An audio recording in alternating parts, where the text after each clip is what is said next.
Bismillahirrahmanirrahim. Alhamdulillahi rabbil alamin wa bihi nasta'in ala umuri dunya wad din wassalatu wassalamu ala asyrafil anbiya wal mursalin sayyidina wa maulana Muhammadin wa ala alihi wa sahbihi ajma'in. Allahumma salli wa sallim ala sayyidina Muhammadin muhyil nufus salatan tus'iduna biha fi jami'id durus wa ala alihi wa sahbihi wa barik wa sallim.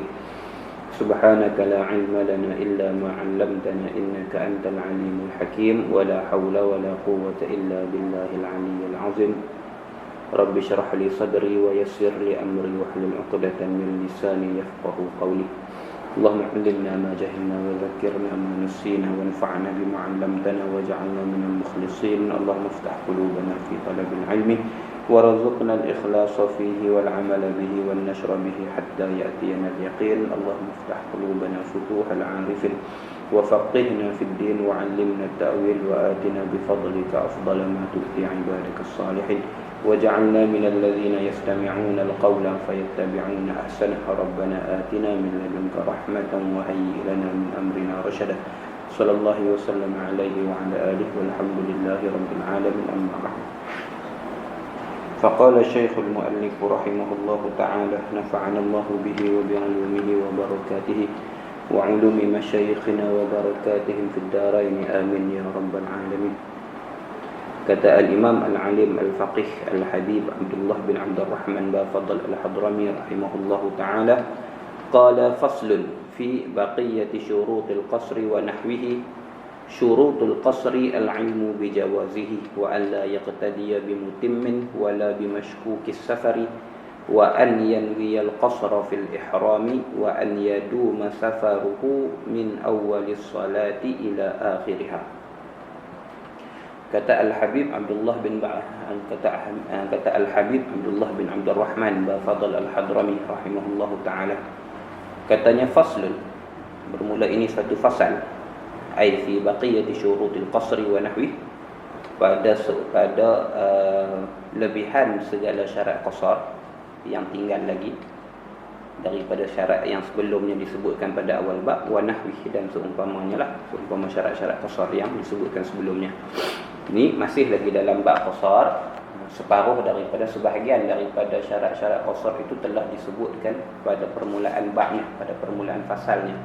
Keluar daripada penempatan, mesti lebih daripada 2 marhalah, mesti ada tujuan dalam perjalanan, kena tahu tempat tujuan dan sebagainya. Maka dia dah disebutkan secara tak langsung beberapa syarat kat situ.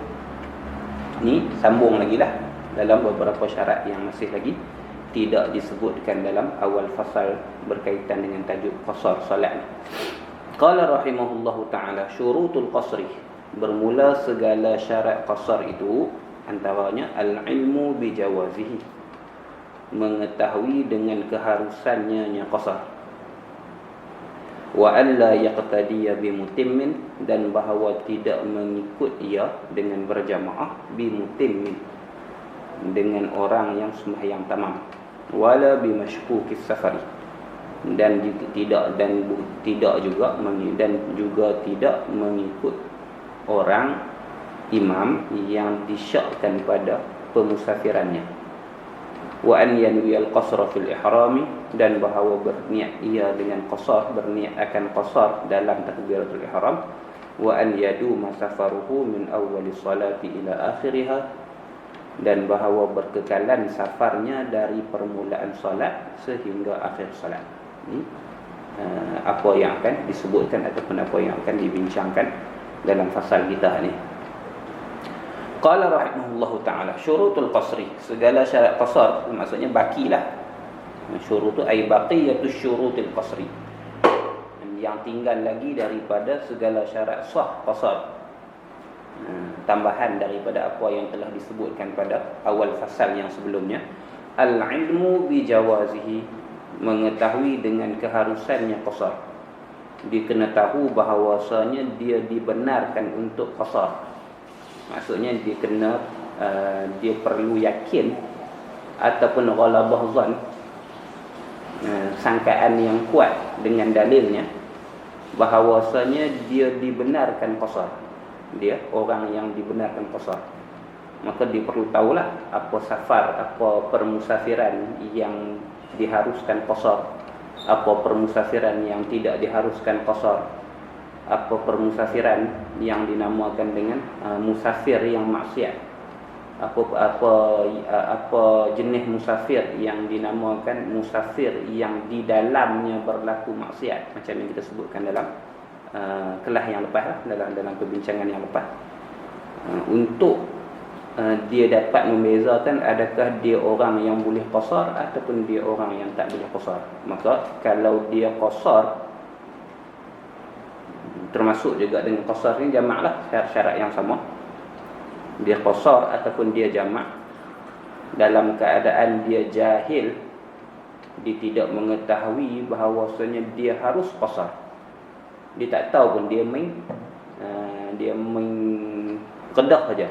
Orang yang qasar, dia qasar. Dia tengok orang qasar, dia qasar. Ataupun dia tak pasti pun bahawasanya dia boleh qasar ke tak, dia qasar. Maka tidak sah qasar dia. Tidak sah sebab cedera syarat.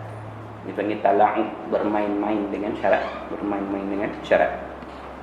Tak boleh. Jadi dia kena tahulah sama ada dia boleh qasar ke tak. Perjalanan ni cukup 2 marhalah ke tak. Ada tempat tujuan yang tepat ataupun tidak. Safarnya itu safar yang maksiat ataupun tidak, dan sebagainya. Macam yang disebutkan sebelum ni. Jadi kena tahu yang tu. Contohnya bila mana dia, Allahumma salli ala sayyidina Muhammad. Contohnya bila mana dia tempat yang dia nak pergi itu ada 2 jalan.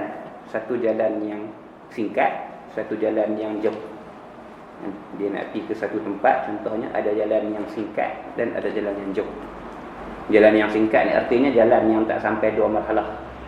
Ada shortcut lah kita kata. Jalan yang panjang, jalan yang jauh artinya jalan yang mencapai 2 marhalah ke atas. Tu contohnya lah, contohnya dia ada nak pergi ke satu tempat. Ada beberapa jalan, sekurang-kurangnya 2 lah, ada beberapa jalan, 2 jalan kita katakan. Satu jalan itu jalan yang kalau dia ambil jalan tu, dia guna jalan tu jadi perjalanan yang kurang 2 marhalah, dia tak boleh qasar. Tapi kalau dia ambil jalan yang satu lagi, contohnya dia singgah ke beberapa tempat yang lain lah. Nanti ikut ni singgah sini sat, ikut ni singgah sini sat, ikut ni sat, baru pergi ke tempat tujuan dia. Ataupun memang jalan tu straight ke tempat tujuan dia, cuma jalan tu lebih jauh daripada jalan yang satu lagi. Kita bahasa mudah kita ni, dan dalam kita punya zaman kita ni, highway dengan jalan kampung lah bahasa mudahnya. Jalan highway ni biasanya straight lah, cepat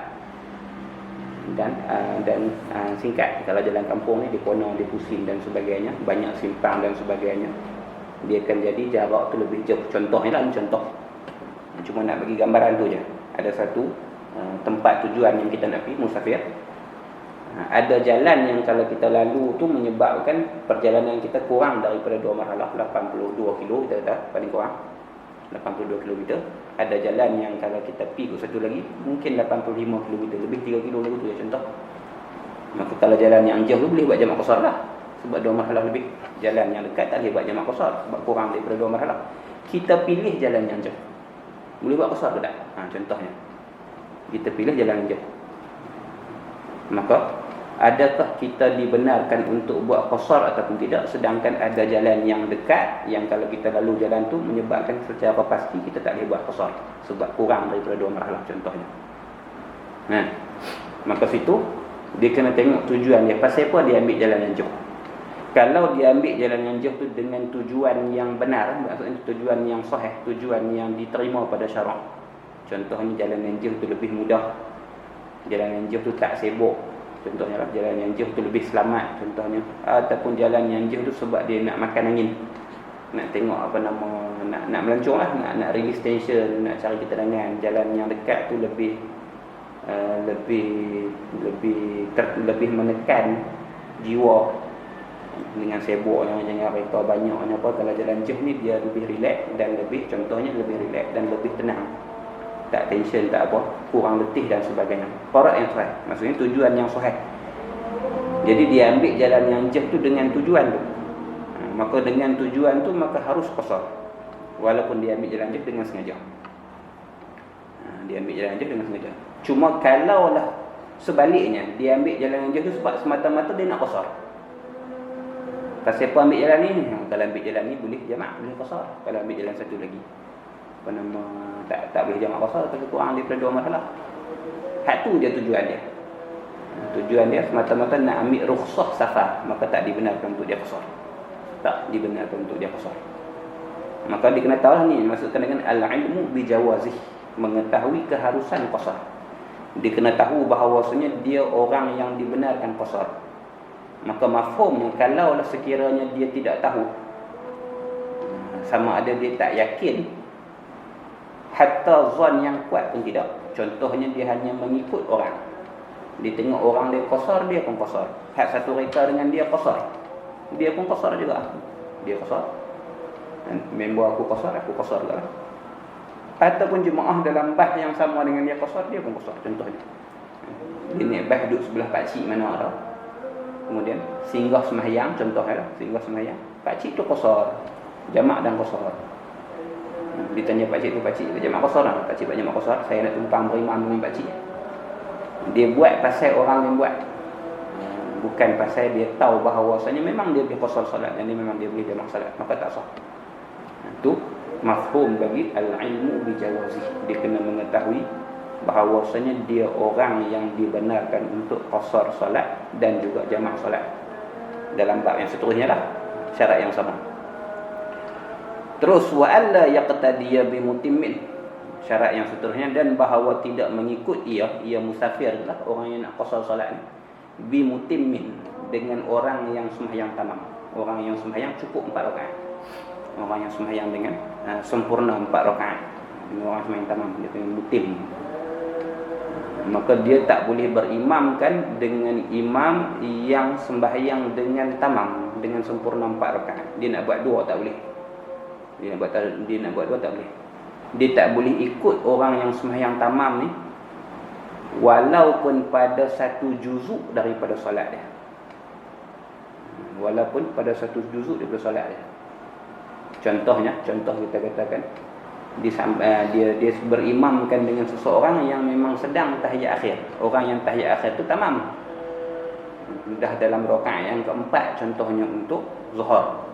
Kawan tu sembahyang 4 rakaat lah zuhur, jemaah ke seorang diri ke apa, zuhur 4 rakaat, dan telah sampai ke keadaan tahiyat akhir, dia masuk mai depa tahiyat akhir, maka dia pun berimam dengan depa dengan niat qasar, tak sah. Sebab syarat dia tak boleh berimamkan dengan orang yang sembahyang tamam, orang yang sembahyang sempurna 4 rakaat walaupun pada satu juzuk solat dia. Kalau dia nak berimam, dia kena berimamkan dengan orang yang qasar seumpama dia. Kalau dia nak berimam, dia kena sama ada dia jadi imam sembahyang tu. Kalau dia jadi imam tak ada masalah lah. Makmum nak sembahyang tamam tak ada masalah apa. Makmum tak ada kesan. Makmum yang sembahyang tamam dengan dia sebagai imam yang sembahyang qasar tak ada kesan. Sebab bukan dia imam yang sembahyang qasar ni mengikat solatnya dengan makmum lah. Makmum yang mengikat solat dengan imam, dia hubungan satu halal. Dia bukan hubungan dua halal. Tapi kalau dia makmum dia mengikat solatnya dengan solat imam. Macam yang kita dah bincang dalam bab solat jemaah. Makmum yang mengikat solat dirinya dengan solat imam. Maka kalau dia makmum, dia nak sembahyang qasar, imam dia juga perlu qasar. Tapi kalau dia makmum, dia nak sembahyang qasar, imam dia sembahyang tamam, imam dia sembahyang sempurna 4 rakaat, maka dia kena sembahyang 4 rakaat juga. Walaupun dia cuma sempat tahiyat akhir bersama dengan imam tu saja. Maksudnya dia cuma sempat satu juzuk yang kecil daripada sembahyang dia. Dia tetap kena sembahyang tamam sebab dia ikut imam yang sembahyang tamam. Sebab syarat untuk qasar, kalau dia nak berjamaah, dia perlu berjamaah dengan imam yang tidak sembahyang tamam. Artinya imam yang qasar serta dengan dia juga, macam dengan dia juga. Wala bimashkukis safari. Wala yaqtadiya jugalah.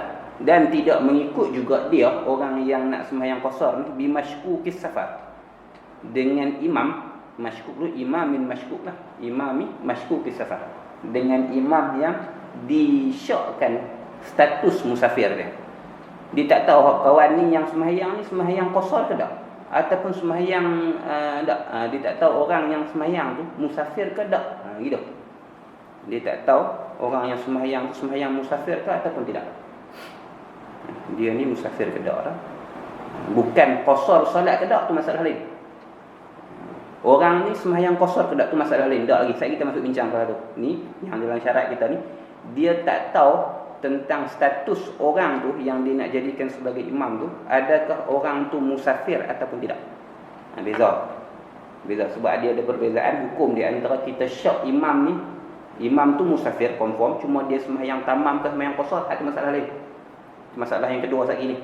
Dan ni yang masalah kita sekarang ni, orang yang kita nak jadikan imam tu, kita tak tahu dia tu musafir ataupun dia bukan musafir. Contoh kita singgah di Ar-Ar. Singgah di Ar-Ar, kemudian bila masuk waktu korang ni ada orang azan pada kat surau tu, tiba-tiba ada orang jadi imam. Boleh jadi dia kerja situ. Boleh jadi dia orang yang kerja dekat kafeteria situ ke. Dia orang yang dilantik untuk menguruskan surau tu ke, dia imam rotib situ ke. Dia Bilal situ ke dan sebagainya. Memang tiap-tiap waktu dia jadi imam. Itu contohnya lah. Jadi kita tak tahu dia tu musafir ataupun tidak. Disyakkan, diragukan. Nak kata musafir pun tak boleh jadi. Nak kata tak musafir pun boleh jadi. Gitu. Pun tak sah juga untuk kita qasar dan berimamkan dengan dia. Kita jadi makmum di belakang dia, tak sah. Maka yang disyakkan pada status safar dia ni sama ada kita tak tahu langsung. Lam ya'lam min halihi syai'an. Kita tidak mengetahui langsung keadaan diri dia tu. Maka kalaulah kita niat tamam, kalaulah kita niat qasar sekalipun yang di belakang dia, dia jadi imam dalam surau Ar-Ar contohnya, kita tak tahu dia musafir ataupun tidak. Tapi sebab dia jadi imam, kita pun nak tumpang rumah tu, kita niat qasar, maka tak sah qasar kita tu. Sembahyang jadi tak? Sembahyang jadi, cuma niat qasar itu tidak sah. Artinya kita sembahyang tamam dengan dia juga. Kita akan sembahyang tamam dengan dia juga. Gitu. Kalaupun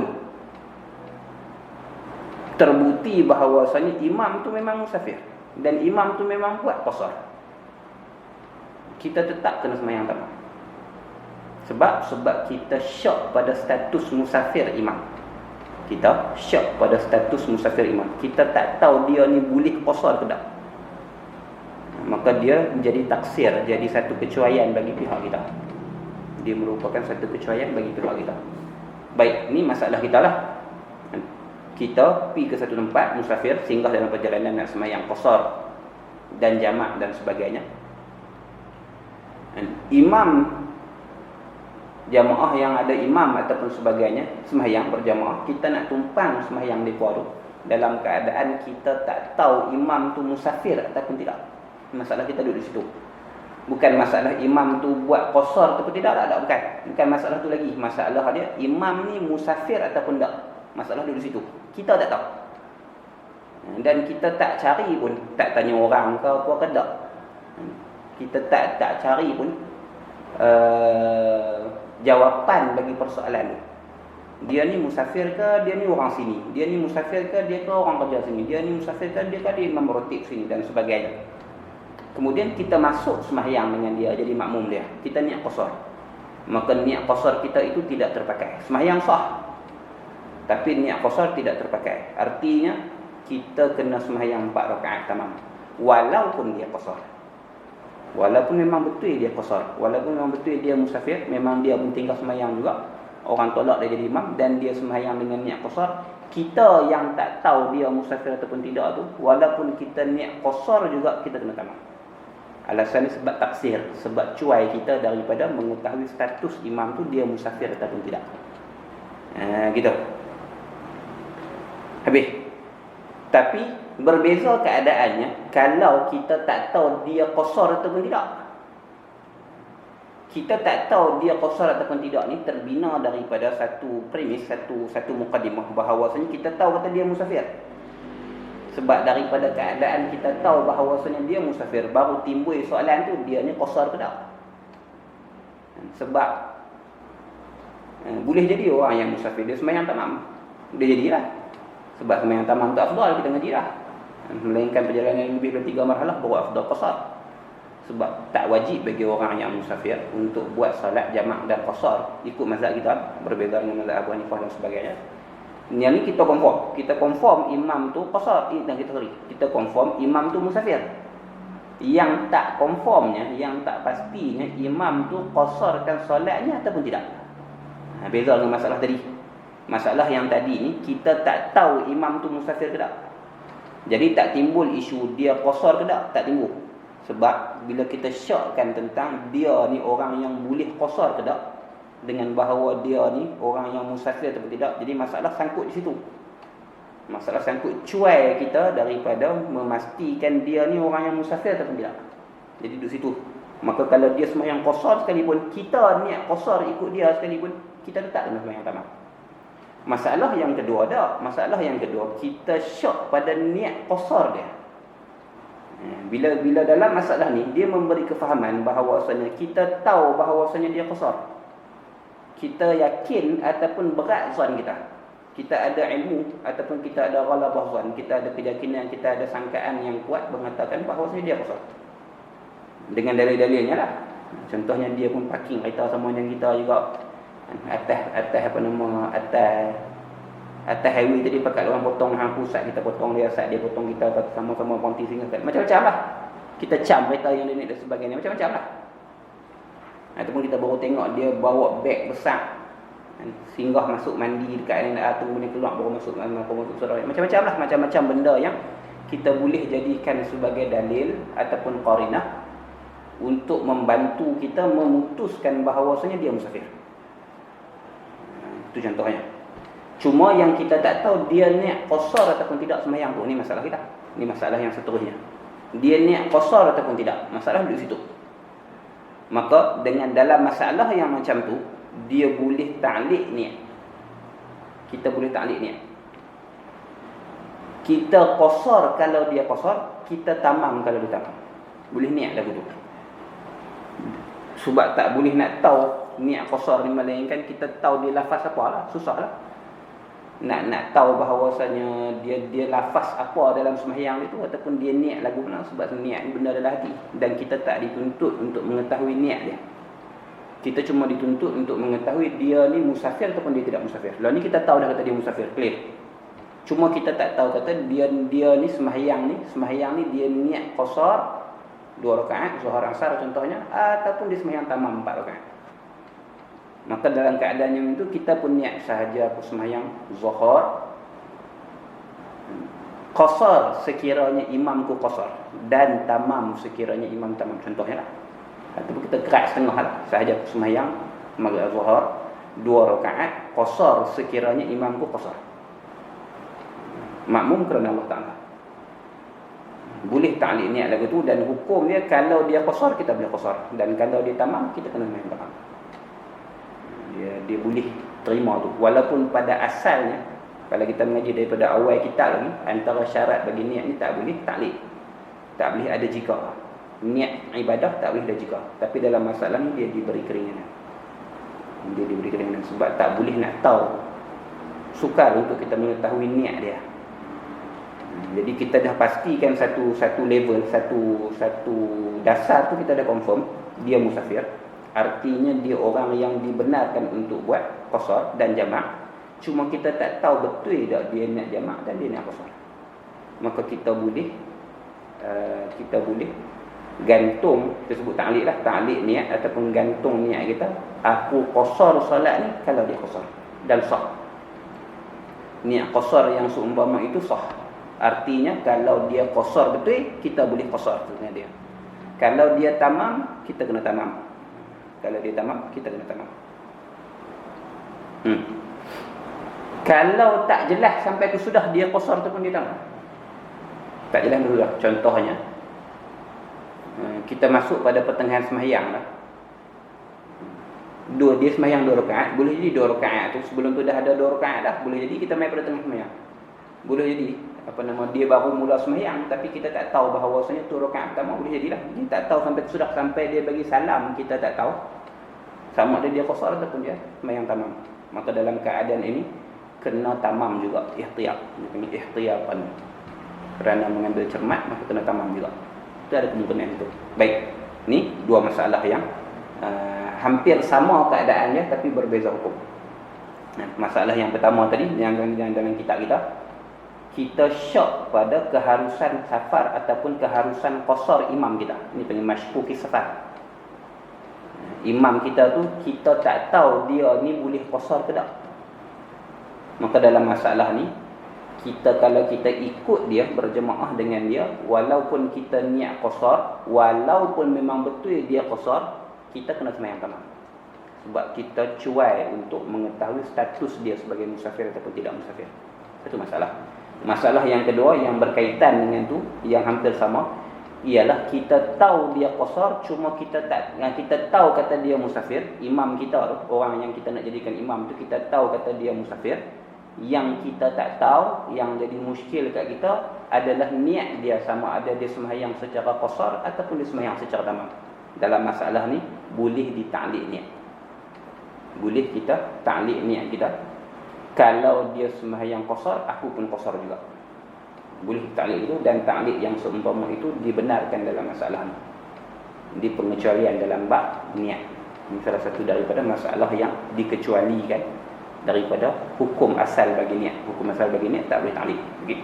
Maka bila niat qasar tu sah, nak taklik niat itu sah, qasar tu sah. Kalau dia sembahyang qasar, kita boleh qasar serta dia. Kalau dia sembahyang tamam, kita kena tamam serta dia. Kalau sembahyang tamam, kembali pada syarat yang sebelumnya, kita tak boleh ikut orang yang sembahyang tamam kalau kita nak buat qasar. Jadi bila dia tamam, kita tamam. Kalau dia buat qasar betul, maka kita boleh buat qasar betul dengan dia, dan niat kita yang pada awal sembahyang tadi terpakai. Kalau sampai ke sudah tak tahu dia qasar ataupun dia tamam, maka kita tetap kena tamam. Kita tetap kena sembahyang dengan sempurna 4 rakaat juga. Sebab tak zahir bagi kita, tak nyata bagi kita status dia, sama ada dia qasar ataupun dia tidak qasar solat dia. Gitu. Contoh dia mai tu tinggal 1 rakaat ke, imam berada pada rakaat yang akhir. Rakaat yang akhir tu sama ada rakaat yang akhir tu rakaat yang keempat ataupun rakaat yang kedua, mana kita tahu. Kita pergi tengok tu di diri rakaat yang keempat ataupun rakaat yang kedua, mana nak tahu. Kalau dia sembahyang 2 rakaat, rakaat yang terakhir tu rakaat kedua dia lah. Kalau sembahyang 2 rakaat, rakaat yang akhir rakaat kedua. Kalau dia sembahyang 4 rakaat, rakaat yang akhir dia rakaat yang 4. Bentuk sembahyang sama aja. Kaifiat perbuatan dia tu sama aja. Dia tak jelas kita sampai sudah dia ni orang yang sembahyang tamam ke dia ni orang yang sembahyang qasar. Tak sudah. Tak tahu itu sudah. Maka kita perlu sembahyang tamam pada masa tu. Beza itu. Habis. Kemudian syaratnya lagi wa an yanwiyal qasrah. Wa an yanwiyal qasrah fil ihrami, dan bahawa berniat qasar ia, orang yang nak sembahyang qasar ni dia perlu berniat qasar, dia disyaratkan berniat qasar fil ihram, di dalam takbiratul ihram. Di dalam takbiratul ihram.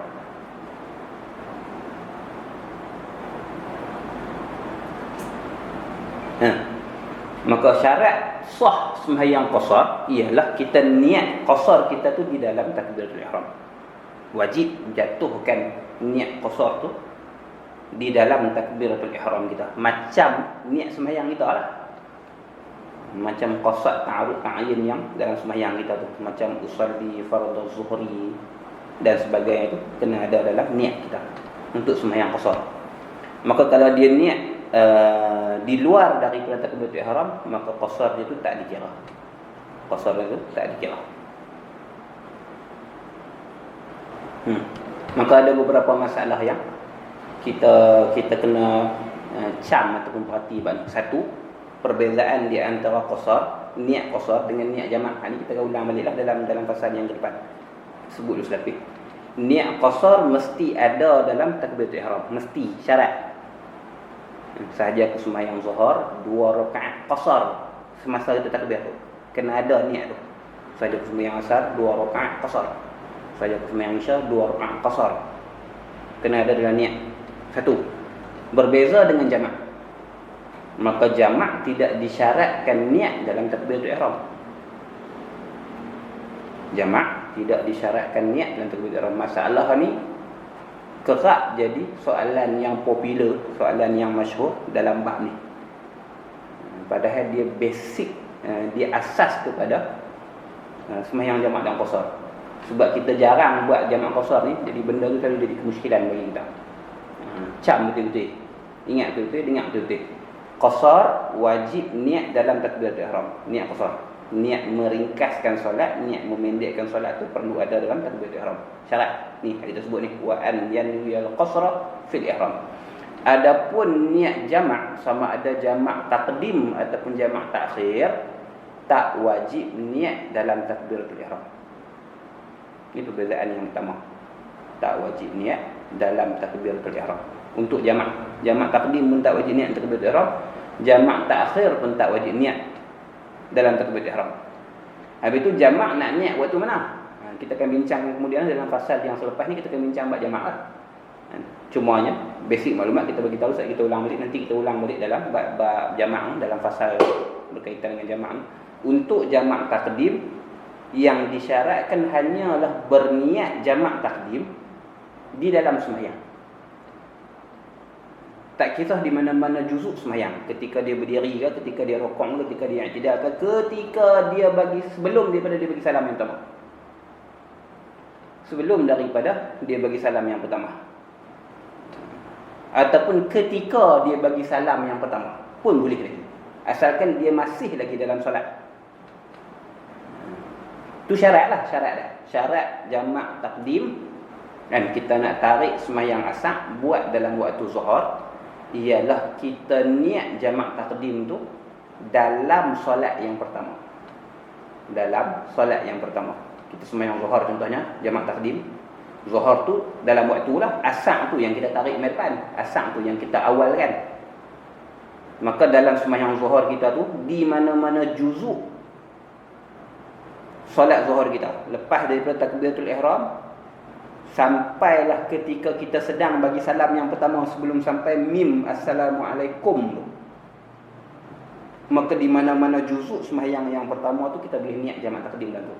Aku jamakkan asar dalam waktu zuhur contohnya. Itu contoh niat bagi jamak takdim. Aku jamakkan asar dalam waktu zuhur. Contoh niat jamak takdim. Dia tak ada niat yang spesifik lagu tu. Itu contohlah, contohnya. Ataupun aku buat jamak takdim pun cukuplah. Aku buat jamak takdim pun cukuplah. Waktu bila? Waktu rukuk, sah. Waktu bila? Waktu sujud, sah. Waktu bila? Waktu baca tahiyat akhir, sah. Asalkan dalam solat yang pertama.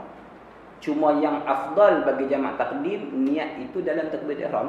Ini yang afdal, bukan syarat. Sahaja aku sembahyang zuhur, zuhur tak ada niat jamak takdim. Ya, betul, zuhur. Kena niat dalam jamak takdim, kena niat dalam waktu zuhur, waktu yang pertama. Dalam mana-mana juzuk sembahyang dia, cuma yang afdalnya, yang sunatnya kita niatkan jamak takdim tu dalam ketika kita takbir. Jadi niat yang sempurna tu sahaja aku sembahyang zuhur 2 rakaat qasar jamak takdim, tunai kerana Allah. Jamak takdim tunai kerana Allah. Ni yang afdal, tapi bukan syarat. Yang syaratnya niat qasar saja dalam takbiratul ihram. Adapun jamak takdim disyaratkan hanyalah berniat dalam mana-mana juzuk solat dia yang pertama. Ini untuk jamak takdim. Untuk jamak takhir, jamak takhir tak diniatkan, tak disyaratkan niat dalam sembahyang langsung. Untuk jamak takhir, zuhur kita lewatkan buat dalam waktu asar, maghrib kita lewatkan buat dalam waktu isyak. Niat bila jamak takhir ni, niat dalam waktu yang pertama, bukan dalam sembahyang. Sebab kita memang tak sembahyang waktu yang pertama. Masuk waktu zuhur, kita nak sembahyang zuhur ni dalam waktu asar. Kita niat jamak takhir dalam waktu zuhur, bukan dalam solat zuhur, dalam waktu zuhur. Masuk waktu zuhur, pukul 3 ke, pukul 2.30 ke, pukul 4 ke sebelum masuk waktu asar, aku jamakkan zuhur ini ke dalam waktu asar. Niat tu lah. Dawan sambil bawa kereta ke, sambil makan ke, sambil menyembang ke, sambil berehat ke, sambil apa ke, silakan. Maka dah menepati syarat jamak takhir. Saat lagi bila dah masuk waktu asar ataupun bila dah masuk waktu isyak, kita kalut nak mayang maghrib, malas nak singgah berhenti, ramai dengan teriaknya, dengan masjid, dengan surau yang ramai, R&R dan sebagainya. Sambil duduk buat kereta tu, ataupun sambil duduk makan tu, Aku sembahyang Isya, aku sembahyang Maghrib ni dalam waktu Isya. Macam tu je. Aku jamakkan Maghrib ni dalam waktu Isya. Maghrib ni aku nak buat dalam waktu Isya. Macam tu kan. Cuma ada kan hadirkan qasad, hadirkan azam, hadirkan qasad untuk sembahyang Maghrib ni di dalam waktu Isya sebagai jamak takhir. Dah memadah. Sambil makan ke, sambil menyembang ke, sambil mandi ke, sambil bawa kereta ke, sambil apa ke, silakan. Yang penting dalam waktu yang pertama. Ketika nak sembahyang saat ini dah masuk waktu Isya dah, pukul 10 baru kita berhenti singgah rehat nak sembahyang dan sebagainya. Waktu 10 tu baru kita singgah nak sembahyang Maghrib dan Isya jamak takhir. Sembahyang tu bisa. Sembahyang Maghrib tu saja aku sembahyang fardu Maghrib 3 rakaat kerana Allah Taala, sembahyang selesai. Sembahyang Isya tu kalau nak qasar saja aku sembahyang fardu Isya 2 rakaat qasar kerana Allah Taala. Tak perlu diniat dan tak perlu disebutkan jamak langsung. Sebab niat itu telah kita lakukan pada waktu yang pertama. Ni beza di antara niat qasar wajib diniatkan dalam takbiratul ihram. Jamak takdim wajib diniatkan dalam solat yang pertama, mana-mana duduk solat yang pertama, dan yang afdalnya dalam takbiratul ihram, afdal dalam takbiratul ihram. Dan jamak takhir diniatkan. Niat jamak takhir itu niat melewatkan sembahyang yang pertama ke dalam waktu yang kedua tu. Niat jamak takhir tu diniatkan dalam waktu solat yang pertama. Dalam waktu, bukan dalam solat, dalam waktu solat yang pertama. Beza di antara niat.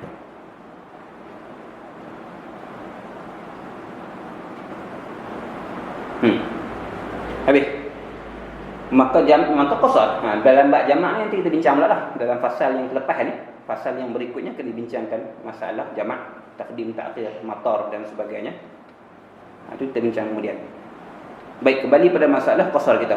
Syarat sah qasar ialah kita niatkan qasar di dalam takbiratul ihram. Maka kalau tidak diniatkan dalam takbiratul ihram, satu masalah. Kalau tidak diniatkan dalam takbiratul ihram, contoh dia niat ketika dia baca Fatihah, ataupun dia niat tu ketika dia baca doa iftitah lepas daripada takbiratul ihram, lepas daripada takbiratul ihram baru dia niat qasar. Dia tak niat dalam takbiratul ihram, tak sah. Niat tu tak sah, sembahyang sah, niat qasar itu tidak sah. Jadi dia perlu sembahyang dengan sempurna 4 rakaat tamam. Satu masalah. Ataupun dia syak, dia niat qasar, kemudian dia taraddud, dia syak, dia ragu-ragu, aku niat qasar ke tak? Tak, bukan dia niat, sorry. Dia niat qasar, confirm. Kemudian semasa sembahyang tu dia taraddud, dia ada hati dia berbolak-balik. Aku nak qasar ke aku nak tamam? Sedangkan dalam takbiratul ihram tu dia nak qasar lah. Dia niat qasar dalam takbiratul ihram. Ketika dia tengah perform sembahyang tu, taraddud, mai berbolak-balik hati dia, nak qasar ke nak tamam? Puasa-puasa kalau tamam tak ada masalah apa pun. Tak ada lah nak letih tahu mana pun, tak ada lah nak kejar masa dan sebagainya pun. Maka dalam kala dia taraddud lagu tu, dia kena tamam.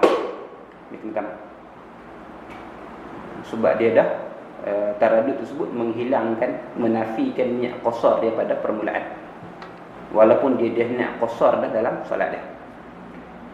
Masalah yang ketiga barulah dia, masalah yang ketiga masalah syak pada niat qasar baru betul. Masalah yang ketiga ialah lepas pada takbiratul ihram mai syak, tak sah ni niat qasar ke tak? Tak sah ni niat qasar ke tak? Mai syak lepas pada takbiratul ihram. Pun kena tamam. Ataupun masalah yang keempat dia jemaah. Masalah yang keempat dia berjamaah. Tiba-tiba imam bangkit buat rakaat yang ketiga. Dia sembahyang berimam lah, dia sembahyang dia jadi makmum, niat qasar confirm lah. Kemudian tiba-tiba imam bangkit daripada rakaat yang kedua, duk elok-elok tasyahud, duk elok-elok tahiyat. Tiba-tiba imam bangkit ke rakaat ketiga. Dan dia tak tahu sama ada bangkit ke rakaat ketiga tu sama ada imam sembahyang qasar dengan bahawa dia lupa lah. Kalau betul imam sembahyang qasar, dia bangkit ke rakaat ketiga tu imam lupa lah. Ataupun memang imam tak niat qasar pun, imam sembahyang tamam. Dia mesyak ke situ. Aku ni ikut orang yang mutim, orang yang sembahyang tamam ke, orang yang sembahyang 4 rakaat ke, ataupun aku ni ikut orang yang sembahyang 2 rakaat. Dia masyak situ. Imam naik ke rakaat yang ketiga. Maka dalam masalah ni juga dia kena tamam. Masalah ni juga dia kena tamam. Baik, ni 4 masalah. Tulang balik. Syarat sah qasar ialah dia perlu niat qasar, niat ringkaskan sembahyang tu di dalam takbiratul ihram. Di dalam takbiratul ihram. Mudah sahaja aku sembahyang zuhur 2 rakaat qasar kerana Allah Taala. Saja aku sembahyang asar 2 rakaat qasar makmum kerana Allah Taala. Selesai. Tu je. Tak ada masalah apa-apa. Yang pentingnya dia kena masukkan niat qasar ni untuk takbiratul ihram. Sebaliknya, kalau berlaku beberapa masalah yang melawani bagi syarat ni, dia kena tamam. Apa dia contoh perkara-perkara yang melawani bagi syarat ni yang kita sebut tadi? Satu, dia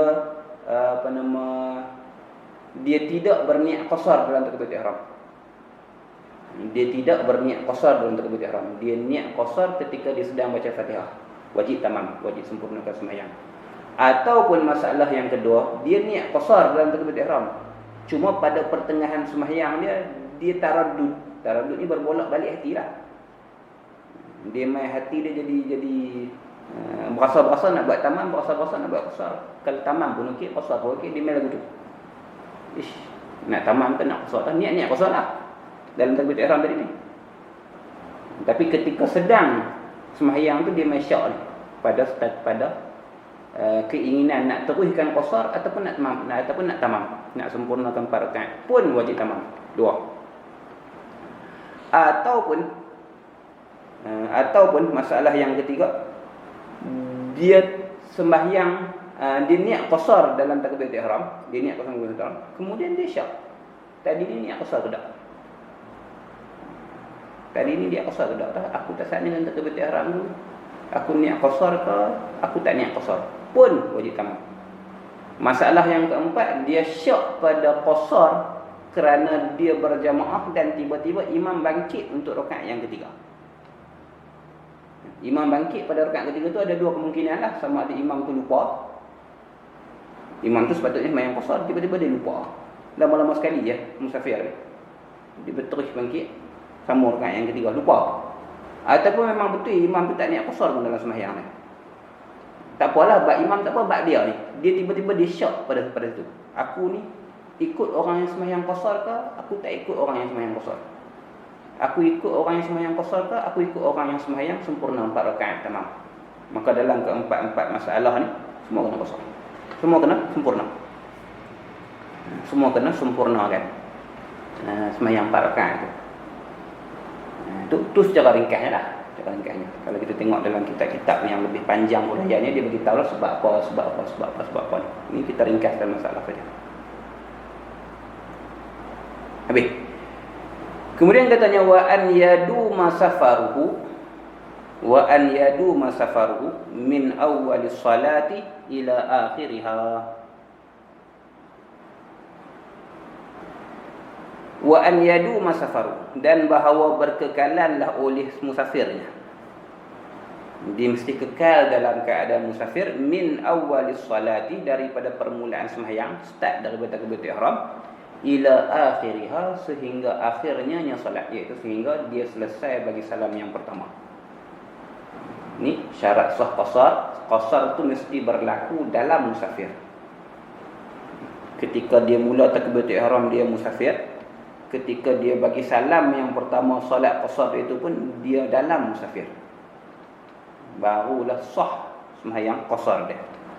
Kalaulah tiba-tiba dalam pertengahan solatnya dia tidak musafir, contohnya ketika dalam pertengahan solat dia putuskan safar dia, tak jadi nak balik, nak balik, dan jarak nak balik tu, jarak nak batas balik tu kurang daripada 2 marhalah, batal, tak sah niat qasar dia kena sempurnakan.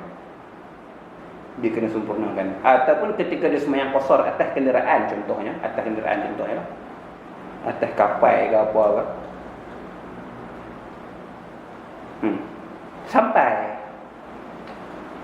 sampai ke tempat tujuan, sampai rumah dia dan sebagainya, sampai ke negeri dia balik dan sebagainya, masuk daerah dia balik dan sebagainya, dia masih lagi belum sempurna sembahyang qasar dia tu.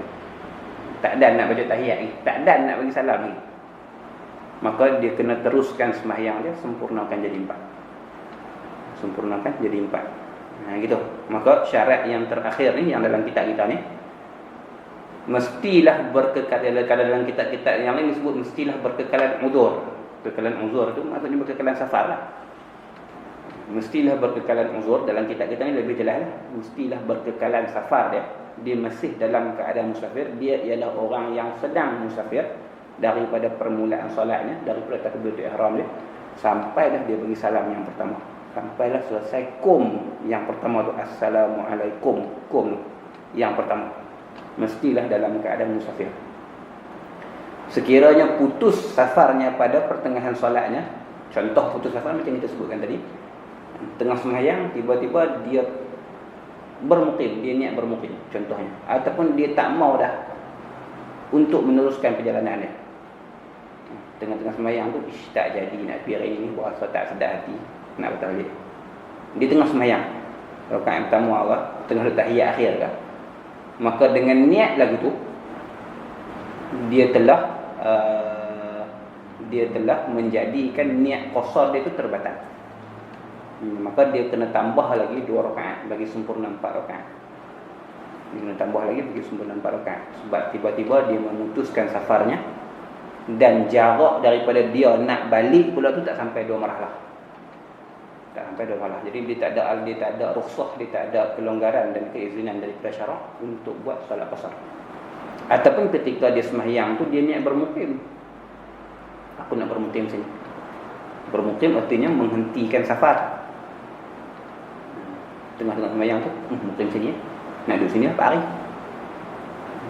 Syok nak duduk sini apa hari? Tengah sembahyang. Lebih daripada 3 hari yang dibenarkan macam yang kita sebutkan dalam syarat yang sebelum ni. Ambil sini Pak hari tu, baru sambung balik. Pun membatalkan niat qasar dan yang pertama tu. Dia telah membatalkan niat qasar dia pada permulaan solat, maka dia kena sempurnakan sembahyang dia. Sembahyang tak batal. Niat qasar tu yang batal. Sembahyang tidak batal. Yang batal hanyalah niat qasar dia, maka dia perlu sempurnakan 4 rakaat sembahyang tamam macam biasa. Ataupun ketika mana dia sedang sembahyang itu sampai kepada tempat tujuan dia, habis musafir lah. Ataupun sampai kepada negeri asal dia, masuk daerah dan sebagainya. Ketika di tengah sembahyang, ini sembahyang atas kereta api dan sebagainya. Ini panjanglah masalah sembahyang fardu atas kenderaan ni, panjang cerita lah. Dalam perbahasan dan perbincangan yang lain. Tapi kalaulah dia sembahyang fardu atas kenderaan, kalau dengan keadaan yang membenarkan dia buat lagu tu. Kita dah bincang banyak kali dah masalah solat fardu di atas kenderaan. Hukum asal tak boleh. Cuma dalam beberapa keadaan dibenarkan. Sebab yang atas kenderaan ni cuma ada solat sunat saja, solat fardu tak boleh. Solat sunat nak qasar apa ya? Tak cerita sembahyang fardu lah. Dalam keadaan yang dibenarkan sembahyang fardu atas kenderaan tu, dia qasar atas kenderaan.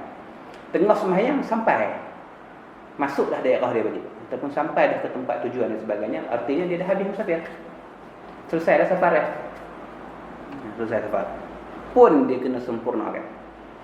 Dia kena sempurnakan sembahyang yang asalnya qasar tersebut, tapi dia kena sempurnakan buat 4 rakaat balik. Maka niat qasarnya terbatal, dia perlu sempurnakan 4 rakaat macam biasa.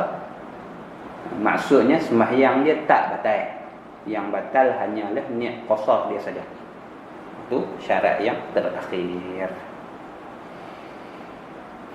Habis. Ada soalan tak?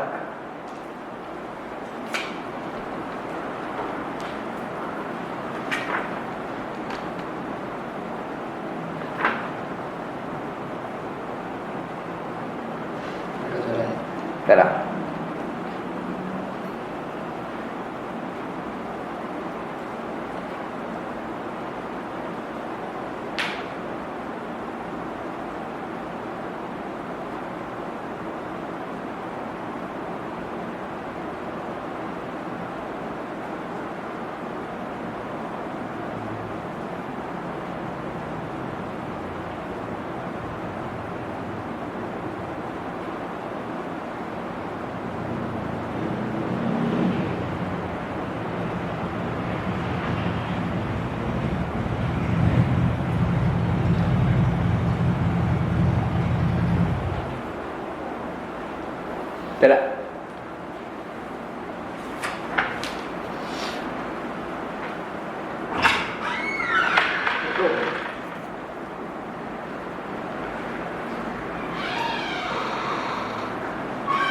Habis.